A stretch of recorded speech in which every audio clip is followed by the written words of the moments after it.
Party అధ్యక్షులు ఒక రెండు విషయాలు చేసినా ఒక రెండు విషయాలు చేయకపోయినా నడుస్తుంటుంది పార్టీ అన్నప్పుడు ఇంత పెద్ద వ్యవస్థ ఉంటే అనుకోవచ్చు అధ్యక్ష. కానీ కింద ఉండేటటువంటి అనేక వ్యక్తులు కంటిన్యూస్గా దురాకతలు చేస్తుంటే కూడా మరి చూసుకోకపోతే కరెక్ట్ కాదు అధ్యక్ష. అదేవిధంగా టీఆర్ఎస్ నుండి బీఆర్ఎస్గా మారుస్తామనేటటువంటి ఒక కీలకమైన నిర్ణయం తీసుకోవడం జరిగింది అధ్యక్ష. ఆనాడు కూడా ఆ మీటింగ్ నేను అటెండ్ అవ్వలేదు అధ్యక్ష. నేను ఒప్పుకోలేదు, ఈ పేరు మార్పుకు ఒప్పుకోలేదు, నేషనల్ పాలిటిక్స్లోకి వెళ్ళడం కూడా నేను ఒప్పుకోలేదు అధ్యక్ష. అంటే ఒక మాట అధ్యక్ష, ఇట్లాంటి హౌస్లో చెప్పొచ్చో లేదో కానీ తెలంగాణలో ఏం పీక్ కట్టలు కట్టినామని నేషనల్కి పోయి చేస్తాం అధ్యక్ష. మనం ఎన్ని పనులు మిగిలినాయి అధ్యక్ష తెలంగాణలో చేయాల్సినవి?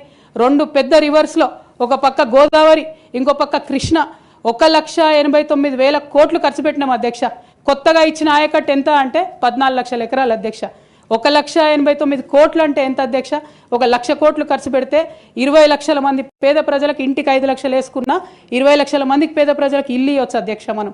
కానీ 1,89,000 ఖర్చు పెడితే అధ్యక్ష జరిగింది ఎవరికి ఒరిగింది ఎవరికి అంటే ఒక వ్యక్తి 1989లో కంపెనీ పెట్టుకున్న ఆయన మన తెలంగాణ వచ్చిన తర్వాత ఫోర్బ్స్ జాబితా ఉంటుంది అధ్యక్ష, దాంట్లో 45వ స్థానం ఒక కాంట్రాక్టర్ దక్కించుకున్నాడు అధ్యక్ష. అంతకుమించి జరిగింది ఎవరికి ఏం లేదు అధ్యక్ష. ఇండ్లు లేని పేద ప్రజలకు ఇండ్లు రాలే అధ్యక్ష. కానీ ఆ కంపెనీకి మాత్రం 1,02,666 కోట్ల విలువైన ప్రాజెక్టులు ఒకటే కంపెనీకి పోయింది అధ్యక్ష.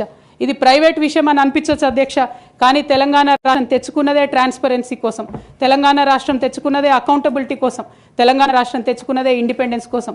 ఇవేవి లేనటువంటి తెలంగాణ రాష్ట్రాన్ని మనం ఊహించని కూడా ఊహించలేము అధ్యక్ష. చూసుకుంటూ ఊరుకోవడం కూడా సరికాదు అధ్యక్ష.